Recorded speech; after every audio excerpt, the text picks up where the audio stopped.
दोस्तों, आज की सबसे पहली और बड़ी खबर। झारखंड के 5 जिले में मिले कोरोना के कई वेरिएंट, सबसे ज्यादा डेल्टा वेरिएंट के मामले।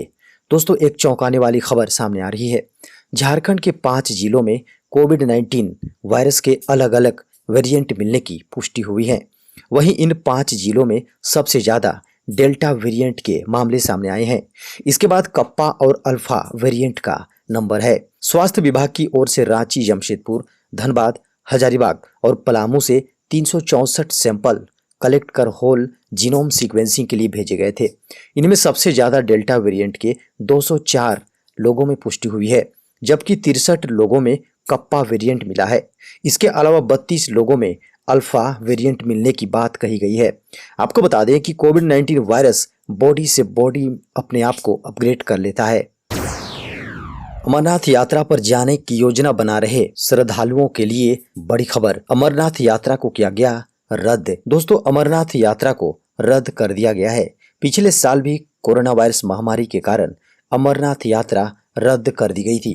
हालांकि श्रद्धालु 28 जून से ऑनलाइन दर्शन कर पाएंगे। श्री अमरनाथ छड़ी मुबारक 22 अगस्त को गुफा में ले जाया जाएगा। जम्मू कश्मीर के उपराज्यपाल मनोज सिन्हा के ऑफिस द्वारा अपने आधिकारिक ट्विटर अकाउंट से ट्वीट करते हुए कहा, कोविड-19 महामारी को देखते हुए अमरनाथ यात्रा रद्द कर दी गई है। श्राइन बोर्ड के सदस्यों के साथ गहन चर्चा के बाद ये निर्णय लिया गया है। यात्रा केवल प्रतीकात्मक होगी। हालांकि सभी पारंपरिक धार्मिक अनुष्ठान पिछले साल की तरह किए जाएंगे। उन्होंने ट्वीट करके कहा है कि इस वक्त लोगों की जान बचाना जरूरी है। ऐसे में इस साल तीर्थ यात्रा आयोजित करना उचित नहीं है। झारखंड के मुख्यमंत्री श्री हेमंत सोरेन ने कहा, 15 दिनों में लंबित प्रमोशन पर होगा निर्णय। दोस्तों, मुख्यमंत्री हेमंत सोरेन से मिलने गए राज्य के 6 विधायकों के प्रतिनिधि मंडल से मुख्यमंत्री हेमंत सोरेन ने कहा, सरकारी सेवाओं और पदों में अनुसूचित जनजाति और अनुसूचित जाति के अधिकारियों व कर्मियों के प्रमोशन के मामले में अगले 15 दिनों के अंदर सरकार निर्णय लेगी। विधानसभा की विशेष समिति की बैठक के बाद दी गई रिपोर्ट की समीक्षा की जा रही है। सरकार जल्द ही लंबित प्रमोशन पर फैसला लेगी। दिसंबर माह में विधानसभा की विशेष कमेटी की रिपोर्ट के बाद कार्मिक विभाग ने राज्य सरकार की सभी सेवाओं और पदों में प्रोन्नति पर अगले आदेश तक के लिए तत्काल प्रभाव से रोक लगा दी थी। दोस्तों, रामगढ़ से एक बड़ी खबर सामने आ रही है। मनरेगा कूप निर्माण के धंसने से 2 मजदूरों की मौत। दुलमी में मनरेगा कूप के निर्माण कार्य के दौरान कुएं के धंसने से 2 मजदूरों की मौत हो गई। घटना सोमवार की दोपहर लगभग 3 बजे की है। बताया जाता है कि सोमवार को इस कुएं में 9 मजदूरों द्वारा कुआं पटाई का कार्य किया जा रहा था। इसमें 4 मजदूर कुएं के नीचे जबकि 5 ऊपर पटाई के काम में जुटे हुए थे। चूंकि पिछले कई दिनों से लगातार बारिश हुई थी, अचानक कुएं की मिट्टी धंस गई। इससे कुएं के नीचे काम कर रहे 4 मजदूर मिट्टी में दब गए। ग्रामीणों की मदद से तत्काल 2 मजदूरों को निकाला गया, जबकि 2 मजदूर मिट्टी में गहरे दब गए थे। लोगों ने काफी मशक्कत के बाद अन्य मजदूरों को भी निकाला। तब तक दोनों की मौत हो चुकी थी। झारखंड में ट्विटर पर ट्रेंड करता रहा झारखंडी बेरोजगारों द्वारा नौकरी की मांग। झारखंड के युवाओं ने राज्य सरकार द्वारा घोषित नियुक्ति वर्ष की अंत्येष्टि कार्यक्रम की शुरुआत की। इसके तहत पहले दिन लाखों युवाओं ने #झारखंडी युवा मांगे रोजगार को ट्विटर पर ट्रेंड करवाया। इस हैशटैग को लगभग 4 लाख से ज्यादा लोगों ने ट्विटर पर रिट्वीट और कमेंट किया। ट्विटर पर पूरे दिन झारखंड के युवाओं ने ट्विटर के जरिए रोजगार की मांग की। सोशल साइट पर युवाओं का यह वर्चुअल अभियान 3 जुलाई तक जारी रहेगा। रोजगार के मुद्दे पर युवाओं में रोष देखने को मिल रहा है।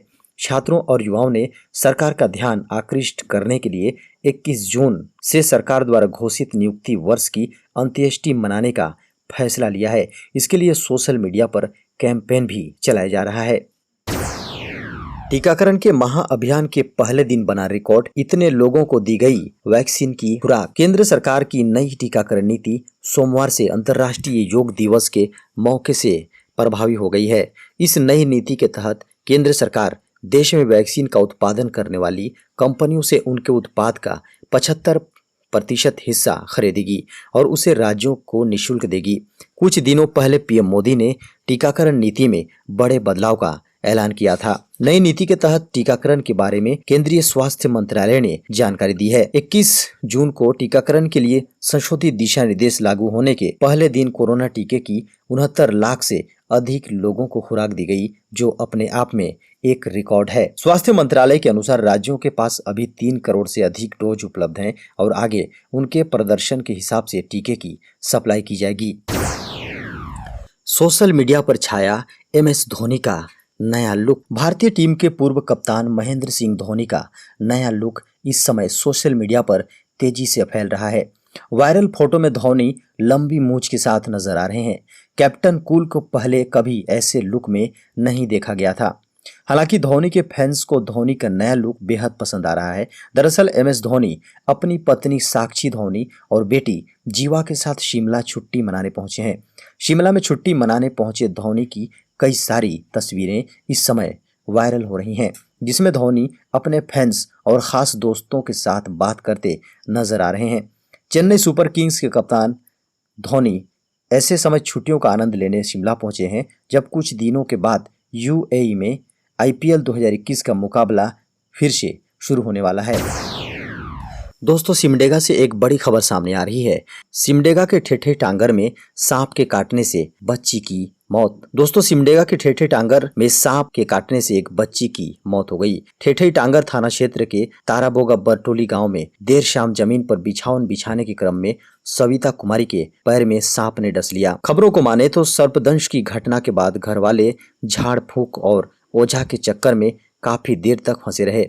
जब घटना की जानकारी पुलिस को मिली तो तुरंत पुलिस ताराबोगा जाकर ओझा के चक्कर में फंसे घर वालों को समझाया। बच्ची को इलाज के लिए सदर अस्पताल भेजा। तब तक देर हो चुकी थी। परिजन सीधे अस्पताल पहुंचते तो बच्ची की जान बच सकती थी। भारतीय रेलवे ने निकाली 10वीं 12वीं पास के लिए हजारों वैकेंसी। दोस्तों, इंडियन रेलवे में नौकरी की तलाश कर रहे लोगों के लिए कई पदों पर वैकेंसी निकली है। अगर आप रेलवे में नौकरी करना चाहते हैं तो दक्षिण रेलवे द्वारा निकाली गई वैकेंसी के लिए जल्द से जल्द अप्लाई कर दें, क्योंकि भर्ती के लिए आवेदन की आखिरी तारीख नजदीक है। दक्षिण रेलवे द्वारा 3378 पदों पर भर्तियां की जा रही हैं। इन पदों पर आवेदन करने की आखिरी तारीख 30 जून 2021 है। इन पदों पर भर्ती के लिए 10वीं 12वीं पास उम्मीदवार आवेदन कर सकते हैं। इच्छुक और योग्य उम्मीदवारों को आवेदन करने के लिए वेबसाइट indianrailways.gov.in पर जाना होगा। झारखंड के राजमहल विधानसभा क्षेत्र के पूर्व विधायक अरुण मंडल का निधन। झारखंड के राजमहल विधानसभा क्षेत्र के पूर्व विधायक अरुण मंडल का निधन हो गया है। अचानक तबीयत खराब होने पर उनके परिजन इलाज के लिए पश्चिम बंगाल के मालदा ले गए, जहां से बेहतर इलाज के लिए चिकित्सक ने कोलकाता रेफर कर दिया। रविवार की रात्रि हॉस्पिटल पहुंचने से पहले ही उनका निधन हो गया। वे 65 वर्ष के थे। उनके निधन की सूचना के बाद समर्थकों और शुभचिंतकों में शोक की लहर दौड़ गई। अरुण मंडल ने अपना राजनीतिक जीवन भारतीय जनता पार्टी से किया था। भाजपा के पूर्व विधायक ध्रुव भगत ने उन्हें राजनीतिक पहचान दिलाई थी, लेकिन उन्होंने अपने जीवन में कई बार राजनीतिक दलों की सदस्यता ग्रहण की। दोस्तों, एक बेहद बड़ी खबर सामने आ रही है। 1 अगस्त 2021 को आयोजित होने वाले नीट UG परीक्षा स्थगित होने की संभावना। नेशनल टेस्टिंग एजेंसी यानी NTA द्वारा राष्ट्रीय पात्रता सह प्रवेश परीक्षा का आयोजन 1 अगस्त 2021 को किया जाना है। हालांकि ऑफिशियल वेबसाइट पर नीट परीक्षा के लिए एप्लीकेशन फॉर्म अब तक उपलब्ध नहीं कराया गया है और न ही इस संबंध में कोई अपडेट दिया गया है। वहीं जून के पहले सप्ताह में NTA ने नीट UG 2021 के लिए आधिकारिक वेबसाइट neet.nta.nic.in लॉन्च किया था। इस नई वेबसाइट पर नीट परीक्षा के लिए एप्लीकेशन फॉर्म जल्द उपलब्ध कराए जाने की जानकारी दी गई थी। दूसरी ओर मीडिया की खबरों के अनुसार नीट परीक्षा के स्थगित होने की संभावना है। वहीं एक्सपर्ट्स का मानना है कि NTA द्वारा निर्धारित तिथि 1 अगस्त को परीक्षा का आयोजन किया जाना संभव नहीं है। रेल यात्रियों के लिए बड़ी खुशखबरी, 50 और स्पेशल ट्रेनों को मिली हरी झंडी। कोरोना महामारी की वजह से लगे लॉकडाउन में धीरे धीरे ढील दी जा रही है। इंडियन रेलवे ने कहा है कि रांची से आरा और टाटानगर से अमृतसर के लिए चलने वाली साप्ताहिक ट्रेनें इस हफ्ते से एक बार फिर से शुरू हो जाएंगी। साप्ताहिक ट्रेनों के साथ अन्य विशेष ट्रेन सेवाओं का एक समूह भी सोमवार 21 जून 2021 से शुरू हो जाएगा। भारतीय रेलवे के अनुसार 08640 रांची आरा साप्ताहिक स्पेशल ट्रेन हर शनिवार को रात 9:05 पर रांची से रवाना होगी। सीबीएसई का सुप्रीम कोर्ट में जवाब, अगस्त में होगी असंतुष्ट छात्रों की परीक्षाएं। सुप्रीम कोर्ट में सोमवार 21 जून 2021 को बोर्ड परीक्षाओं और मूल्यांकन संबंधी याचिकाओं पर सुनवाई के दौरान सीबीएसई बोर्ड ने 12वीं की वैकल्पिक परीक्षा अगस्त-सितंबर में कराने की बात कही है। सीबीएसई बोर्ड ने कहा कि हम पूर्व घोषित मूल्यांकन नीति से रिजल्ट तैयार कर रहे हैं। परिणाम 31 जुलाई तक घोषित कर दिए जाएंगे। मूल्यांकन और रिजल्ट से असंतुष्ट छात्रों को मध्य अगस्त से सितंबर के बीच परीक्षाओं में भाग लेने का मौका दिया जाएगा। इससे पहले केंद्रीय माध्यमिक शिक्षा बोर्ड यानी सीबीएसई ने 17 जून 2021 को 12वीं कक्षा के रिजल्ट के लिए मूल्यांकन मानदंड जारी किए थे, जिन्हें सुप्रीम कोर्ट ने स्वीकार कर लिया था। बोर्ड ने 12वीं कक्षा के रिजल्ट के लिए 30:30:40 का मूल्यांकन फॉर्मूला दिया था। तब सुनवाई के दौरान कोर्ट ने बोर्ड से शिकायत निवारण तंत्र, वैकल्पिक परीक्षा की तारीख आदि चीजों को शामिल करने के लिए कहा था। इस संबंध में सोमवार को 21 जून की सुनवाई के दौरान सीबीएसई ने सुप्रीम कोर्ट में जवाबी हलफनामा दायर किया है। देश में टीकाकरण अभियान ने पकड़ी रफ्तार, अब तक दी गई वैक्सीन की 28 करोड़ से ज्यादा डोज। देश में कोरोना महामारी के खिलाफ जारी टीकाकरण अभियान तेज गति से चल रहा है। देश में अभियान के तहत रविवार तक कोरोना वैक्सीन की 28 करोड़ से ज्यादा डोज दी जा चुकी है। स्वास्थ्य मंत्रालय द्वारा सोमवार को सुबह 7 बजे जारी रिपोर्ट में इस बात की जानकारी दी गई है। रिपोर्ट के अनुसार देश में अब तक टीकाकरण के 38,24,04,008 सेशंस के अंतर्गत कोरोना वैक्सीन की 28,36,08,898 डोज दी जा चुकी है। इनमें से 30,39,996 डोज पिछले 24 घंटों में दी गई है।